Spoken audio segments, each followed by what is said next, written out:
as an entrepreneur in the wedding and event industry, you know how important images, photos are.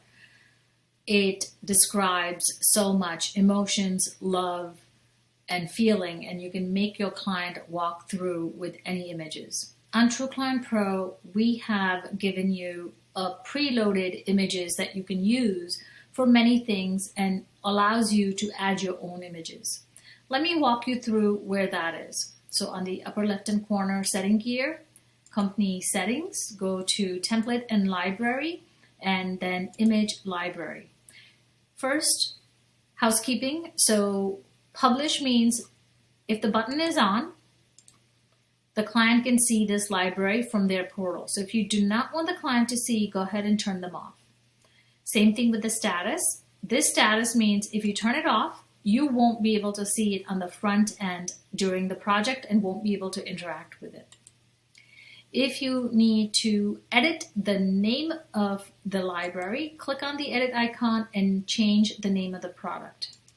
When you click on the edit icon, you can change the name of the image library. Once you have created the name of the image library, you can browse single images. So you can click on an image. Here I've chosen TrueClient Pro, and you can crop it.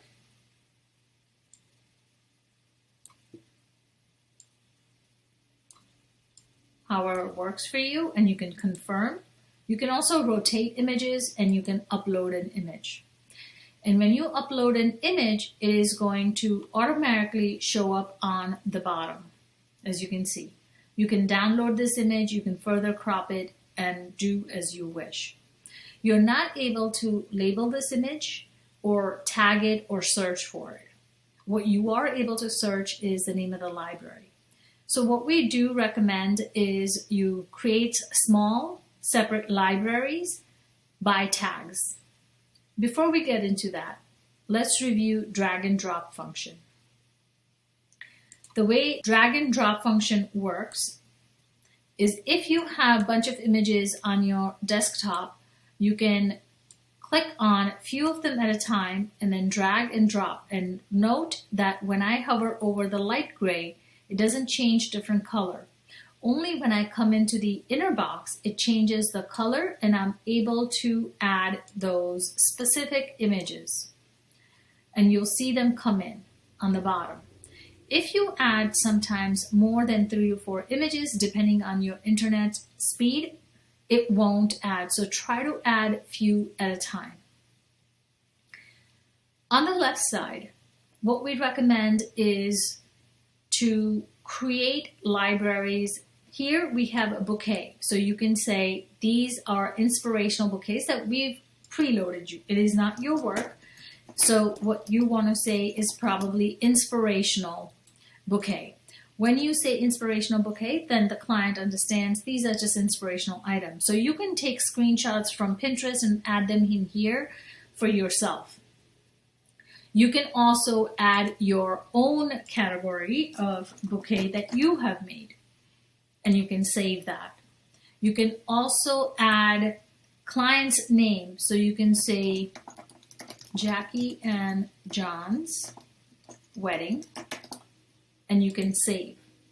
Wherever Jackie and John's wedding also occurred, if you wanted to do it by venue, so you can say,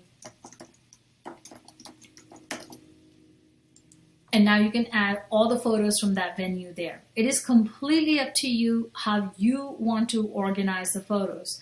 If you want to do it all by tall centerpieces, short centerpieces, boutonniere, corsage, or the white weddings, or the blush weddings, or the burgundy, or the fall wedding, completely up to you. Once you organize this, let me show you how it works in the project. Just need to make this a little smaller and move this over so you can see the entire screen. When you're in the project, there are a couple of places that you're able to interact with the images. Number one, as I mentioned, when you allow those library to be seen, the client can tap into it And client is able to add that from the client portal if they have access to it. And if you have not given them access, you can give access. You can search for client, send access details under the chat button on the bottom. You can tap into the library. And when you tap into the library, we can actually, let's go to the inspirational one that we had looked at, which is all the way down now. And I can click on some of the images, or I can scroll down and grab the image I want, and it's going to appear here. You can hide the photos by clicking on the icon, and you can lock the photo so the client cannot delete it. To learn more about interaction with those, please use this video to learn more details. You can interact with the photos exactly with the project photos and videos.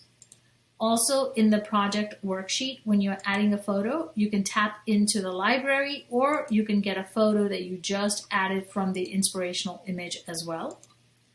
You can also use that same image library into, looks like I already have, so let me go ahead and delete this. You can also tap into it in your recipe as well. And when you're creating recipe library in the back end, you can also do that. You can also use this in the proposal as well. So once you choose, let's use this. Once you choose edit the image, you can tap into your library and you can choose an image to show up on your proposal as well. So these are the various places that you can add. And there is actually one more place. You can also add an image in a timeline. So when you're adding a timeline,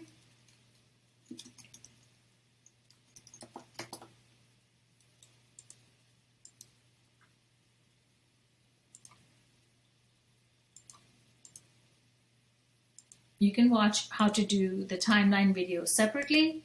Now I just want to show you is where you can tap into it in the timeline itself. You can also tap in for the images the same exact way. So the image library is actually very powerful. It will help you really stay focused on the project and not really leave the project if you work with everything on this project itself.